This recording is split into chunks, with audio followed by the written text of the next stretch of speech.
What up, YouTube? Before we start the video, we got a very important announcement for you. That's right, we have our new milestone giveaway for 2,000 subscribers. That is a CGC 9.8 graded Thor #1. This cover is a Nick Klein sketch variant that is also signed by Donnie Cates. What? Are you crazy? Yes, we are. When we hit 2,000 subs, we're giving away this bad boy. So make sure to hit that subscribe button, ring that bell, and give us a like. It would be much appreciated because we want to give this away, but we only can do that when we hit 2,000 subs. Let's get to the video. What up, YouTube? I'm Jim. Nate. And we are Two Fat Guys Pull Us, and we've got another new comic book day video for you for the week of May 15th. Like, we just started. Like, was that your staff? Is that your mic staff? Yeah, don't mind me. I just can't find the connector for my mic. You shall not pass. I need to stop doing that. There's literally people that live. Yeah, they're going to get mad. All right, well, let's talk about this week's comic, shall we? Let's do it. First up from Boom Studios, we have House of Slaughter, issue number 23. So I say it every time, but I'm just going to go back to the good part. You know, we've got Tate Bromble back on writing, and we're doing all kinds of stuff here. I really like this. Like, we've got the houses together; they're fighting supremacy almost. Who's going to be the better house? While in the background, Jace is literally like, "Actually, I'm just going to fucking destroy you all because you're all terrible in life," and took away the man that I loved. And I'm like, yes, let's do that. He embarrassed them last time and like killed all their like hidden spies that were trying to kill him. So I can't wait to see what's going on here. All right, it's been so good to have Bromwell back on the book. Bravo. Nice.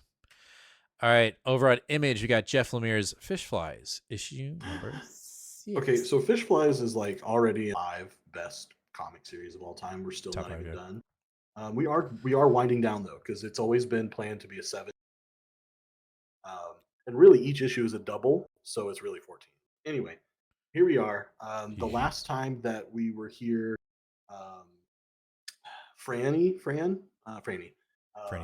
watched the bug man descend into the water. Where the fuck my friend go? He's like the only guy I have. Sad. And the mom of the kid who got shot is like, oh shit, I'm starting to see the patterns. And like literally she's seeing like the patterns in the forest that only the cop has seen, and he doesn't believe her. And there's shenanigans going on here. Shenanigans and sadness. I think that's the best way. There's shenanigans. Shenanigans, sadness, lots of introspection.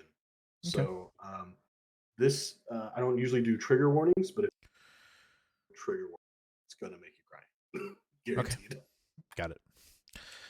All right, after that, from Image, you've got Napalm Lullaby from Rick Remender. We are both just like goo goo gaga for this book, even though like we still technically don't know what the fuck's going on. I know that we've infiltrated the holy city. Like, we're about to say a lot of shit. Like, if you haven't read this book, you'd be like, what?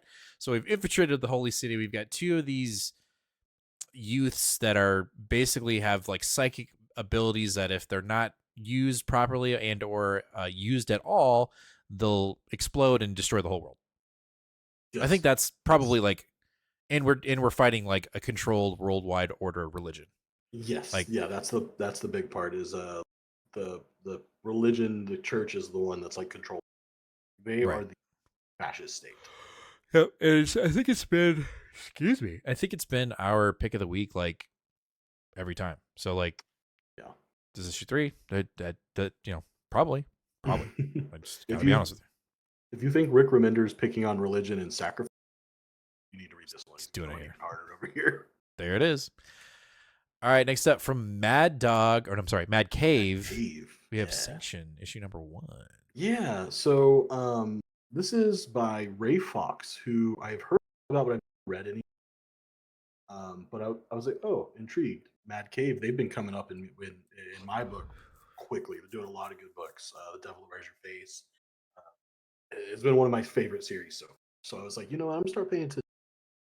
We got a number 1. We got a badass cover. We've got a writer I've heard of and wanted to read. So I was like, yes. I didn't even look at the solicitations of it. But we have a looks like it is a detective murder mystery based in Leningrad in late 80s. Ooh. So we're looking at the Ooh. downfall of the USSR, trying to figure out a crime. Um, that's about what I know. But the combination of an interesting writer, a badass cover, publisher I like, I was just like, let's do it. Let's just give it a shot and let's see what happens. This is a game time, but that sounds good. Actually Mhm. sounds good. You might have sold me there. Yeah, I'm very excited. All right, next up from Mad Cave, we got When the Blood Has Dried, issue number 2. Yeah. So this the first issue was really very much a D&D fantasy style story, very Tolkien, Mm. I should say. Fantasy story where we've got a character of a mixed background. We don't really know what her background. She looks like she may be turned on a thieves guild or some kind of guild. I don't believe we're told. Mm. And then she ends up escaping with her life and finding a quiet life where she's running a pub, just chilling. And then all of a sudden, someone from her past life shows up, and it looks like shit's about to hit the fan. It's about to go This down. issue like the story was good. The delivery left a little to be desired. Mm. However, the art was phenomenal, very specifically with the tone setting and the landscaping. I was like instantly immersed in this world. I was like, this feels like somewhere I've been before. Right. Like if you're a big Tolkien reader or something, you can feel like you're in Middle Earth.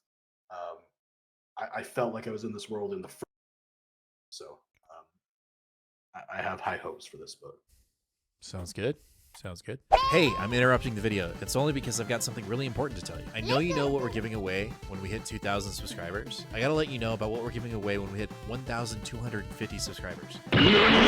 We're giving away this Uncanny X-Men #1 signed by Jim Chung, CGC grade 9.8.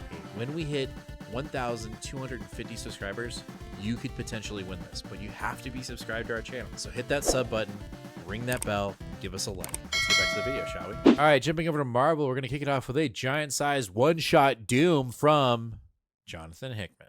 Mm-hmm. This is, this is awesome, but also frustrating to say the least, right? Like, Hickman is kind of like this weird amoeba where, like, over here we're doing some really cool shit, but over here he's kind of doing his own thing, and it's kind of like, what the fuck are you doing over here, man? So like, we'll see what, like, we got Doom, right? And it looks like Doom's dealing with Galactus. So like, right there, Fuck yeah. some crazy cool shit. So I'm gonna go ahead and say Patois. I'm gonna go ahead and say Patois because, like, outside of gods, Hickman really can't miss in my opinion. And so we've got Doom, who seems really poised to, I would assume, take off Mhm. in the Marvel Comics universe. I know that he's had some one-shot, mini series here and there centric to him. He's been involved in the X universe. Obviously, Hickman has a very big involvement with Doom when it came to Secret Wars. He was Mhm. obviously, the master of that universe, of that multiverse.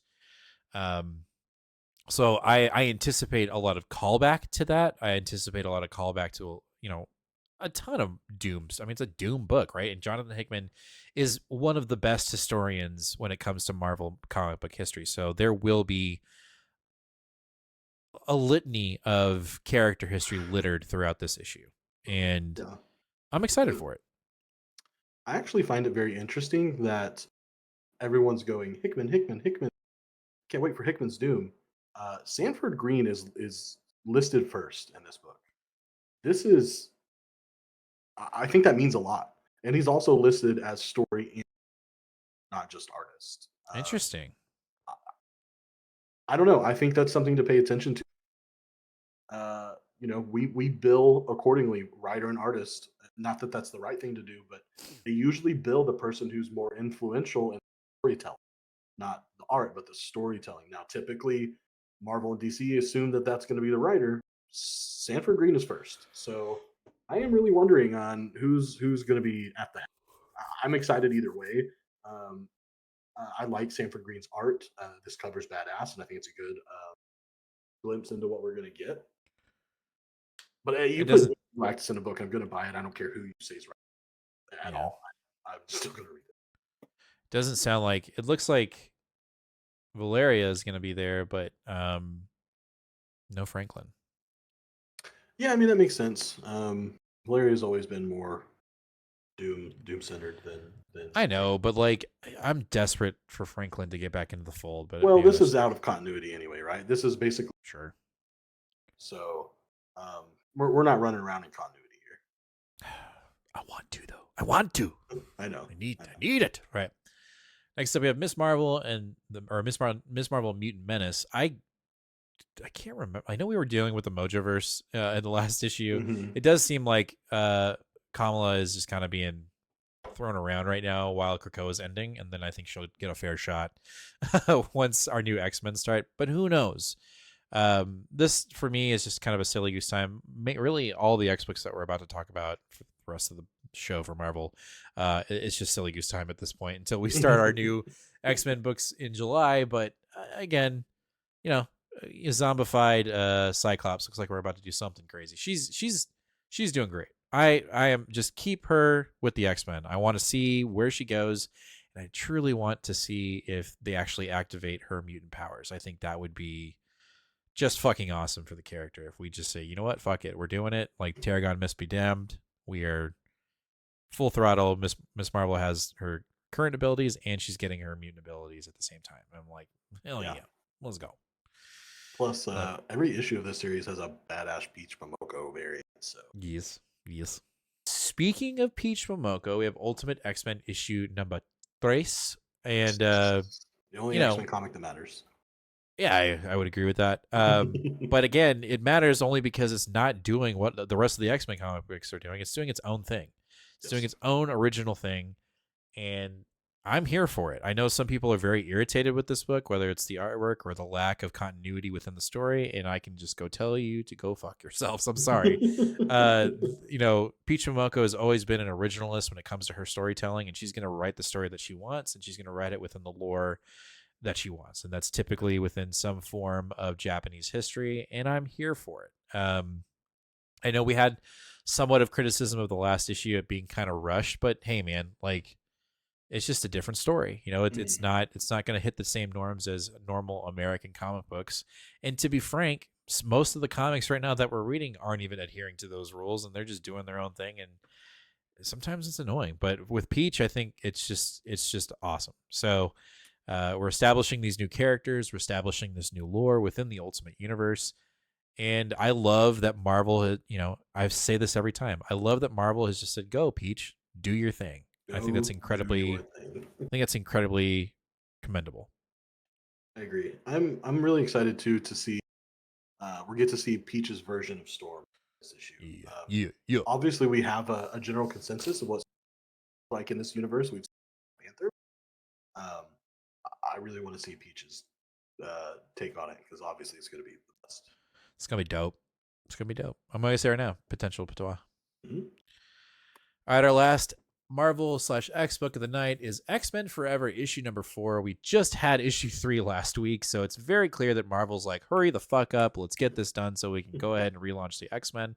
And we've got Hope Summers hunting the Phoenix and trying to get it to just do its thing and save the X-Men. And typically we get one of these issues after a Rise or Fall issue, but we are getting it right before it. So this is filling in the holes before we even get the holes now. you know, I, I am enjoying these issues, but I'm not putting a lot of weight to it. It is kind of, telling a story and filling in the gaps of where we have holes within the main narrative of X-Men Mhm. comics, but there are a ton of fucking holes with X-Men right now. So this book has a lot of weight on it. And I'm not gonna put that expectation on it. So silly goose time, I'm gonna have fun with it, but that's all I'm gonna say about that because it's what it is. It's what it is. All right, jumping over to DC, we have Batman and Robin issue number 9, and you know, we've said it before.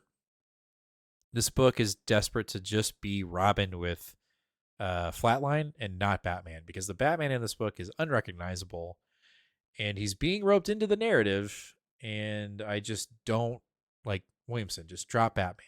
It's very clear you just want to write Robin. right? But there's got to be this quota with DC that Batman's got to have like 50% of the books that are out right now for DC. Yeah. And so, we got to have Batman in it. And I'm telling you right now, we don't. Like, just Flatline and Robin. Give me that. That is the story I want, because they're just so damn cute. Like, they just, as a couple, they are just desirable in the sense of like storyline.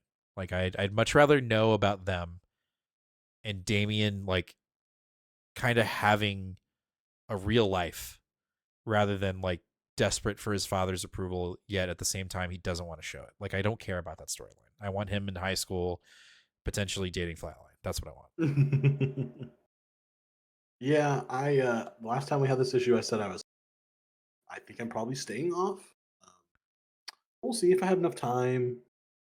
Maybe I'll You're get dark. around to it. You're dark, by the way. There you go. Bing. Bing. All right, let's get on to our next book, and that is our last book of the night, and that is Green Lantern Empire of Blood, subtitle issue number 11. This has been one of the shining lights, the beacon on the hill for DC, where we're actually doing some fun stuff, and I'm 100% in. A lot of DC books I complain about, but this one I have had nothing but really good things to say about it. I've had a lot of good things to say about this issue too, or about this series so far, especially the last issue. Thick of it with United Planets. We're getting all together with our Green Lanterns. Like, I love it. I love it. They even forced a tie-in here, but they put it as the backup, not messing up with our new story. I love everything. Until I saw the solicitations for this, and I got really, really worried because Uh-oh. the headline is "The Fate of Hal Jordan and Carol Ferris." First of all, if there's one character I never, ever, for the love of God, want to see in Green Lantern again, it's not because she's a terrible character, but I'm just so tired of the will we've been doing the will they want they between these characters for like 60 years, and it's disgusting. And I don't want to see it anymore. And also, how is that going to be a thing when she's on Earth and he's at Noah? Like, yeah. What kind of weird story destroying, flowing bullshit are we going to get her involved here? And she's going to be a Lantern now. She's going to become a Lantern. Well, I mean, she's already been a Lantern before. Oh, well, there you go. Or I think she was a Sapphire Scarlet. Oh, so she was okay. Well, that's cool. She was powered up before, but I just no. But you know what? It could be nothing. I'm getting worked up, but this issue is going to have to, like, whoever wrote the solicitation for this issue is going to have to figure something.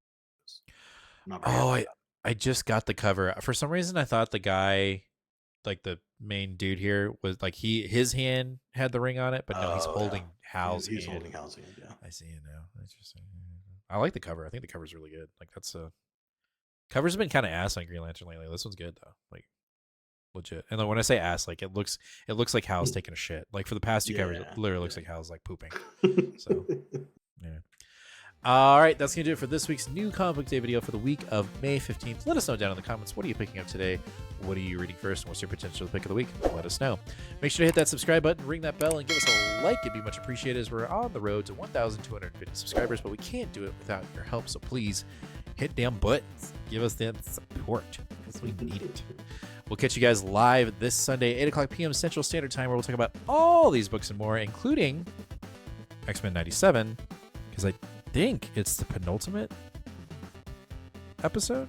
Maybe not. It might be the final episode. I don't know. All I know is it's going to be big, because X-Men 97 has just been insane. And so we're definitely going to be talking about it next week. So please make sure to watch that.